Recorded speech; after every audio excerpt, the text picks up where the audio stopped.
that's just the tip of the iceberg in a sense, because at the same time, there's a whole nother set of things going on in the mobile cell phone side of the market. And this is not just cell phones, but it's now smartphones as well. In the United States, we just passed, there's about 300 million people in the United States, and we just passed the 300 million cell phones in the United States as well. There's 4.6 billion cell phones throughout the world right now. As perspective, there's between 6 and 7 billion people on the earth. So it won't be long before there's more cell phones than actually people on the earth. And that's already happened in the United States. That's not true. The population is rising very quickly. Well, so we'll have to see, which one, where at what time that. Cell phones will be smarter than you. Right. But as part of that, there were like 54 million smartphones just in the first quarter of this year that sold.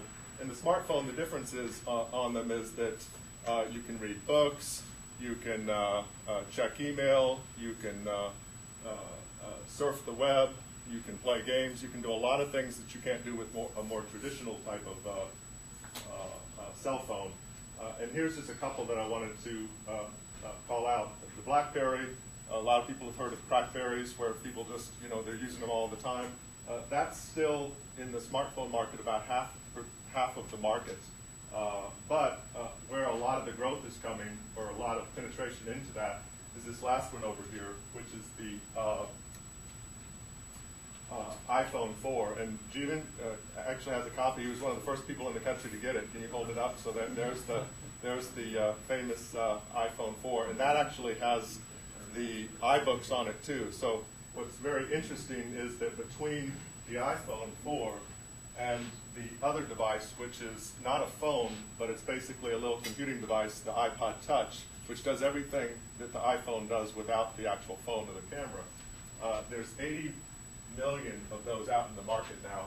And if you add those 80 million together with the 3 million iPads that just have sold in the first 2 months, those are all now close to 90 million devices that can read Berrett Koehler books. That didn't even exist before Apple came out with this iBook store just 2 months ago. So that's going to be a huge part of the market. The other one that's going to be really big, that's going to be eating into this RIM or BlackBerry market, is the Google Android. This is the Motorola Droid, and Google has come up with an operating system called Android, which basically almost all the mobile device makers are now putting their putting cell devices out on, and that'll become really, really big. And so between the growth of the Android and what Apple is doing right there in the smartphone area, you're going to have these devices that are basically the same as these devices, and people being able to go back and forth between how they're managing their newspapers and magazines and books. And from a point of view of what that means for the publishing industry. Oh, well, one thing I wanted to just do right quickly. Beforehand, on the when you came in, we did a poll, and it looked like of all the mobile devices here that Apple, iPhone, and iPod Touch was winning with about 47%. But I want to do more a traditional one just for a minute. And we're going to do 4 quick questions with just raising of a hand and then a bonus question. So the first question is, how many people have a cell phone on them today? So about 45 people in the room and almost everybody. Second one is, how many people who have those cell phones in the last 3 months have either text messages or received email on them?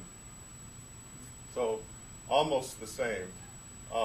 Okay, so how many of you have a smartphone along the lines of what we're talking about here out of the 45?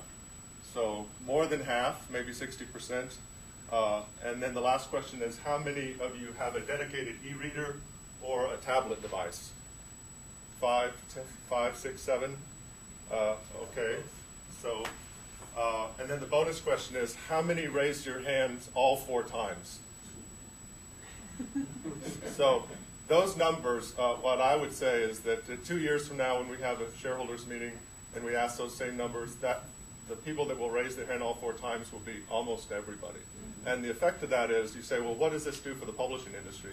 Mike Shatskin, who's a big guru, said that if you look at new books coming out right now in 2010, it's about 7% of the units that are going out from all the publishers are ebooks in terms of ebook units as a percentage of total.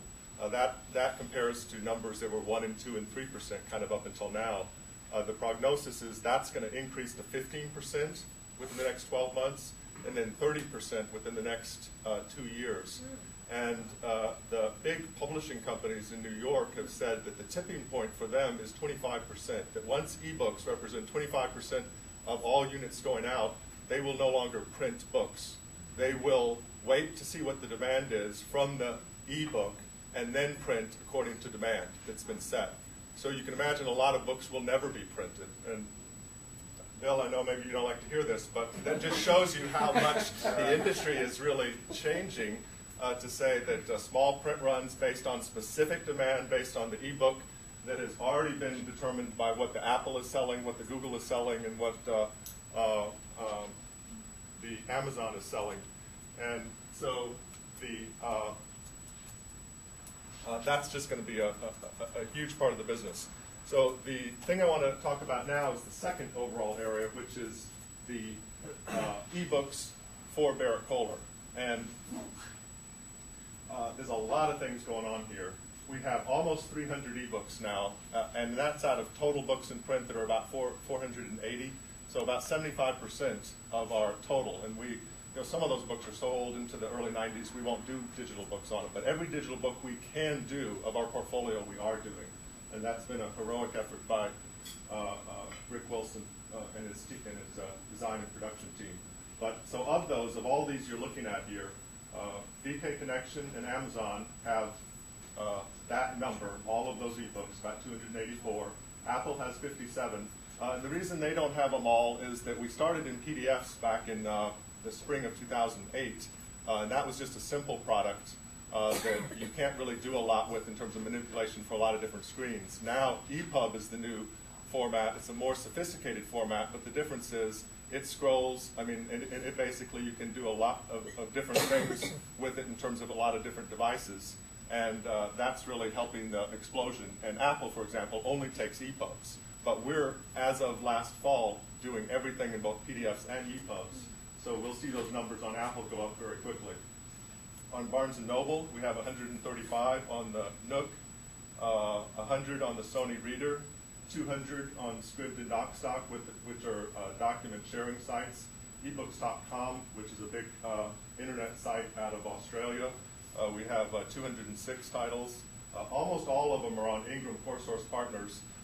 Again, kudos to Rick and his team, because a critical success factor for us going forward is to be able to have the same efficiencies with a digital wholesaler as we do with our physical wholesaler.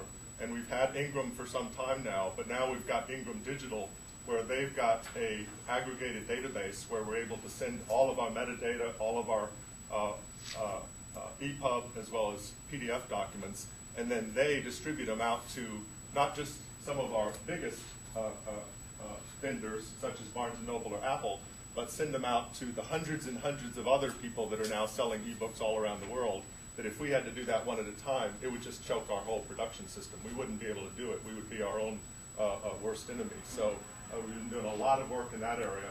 And they already have scores of other distributors that are selling our ebooks that we never would have even uncovered. And then last in this whole area, we just signed something with DeVry Online University and Capella University to actually bundle ebooks right inside the courseware, because there's so much adult education now that's going on actually online, where the books are actually part of the instruction. And so that's a pretty exciting development too. And this photo is what I was showing before on the iPad, some of our books that are available.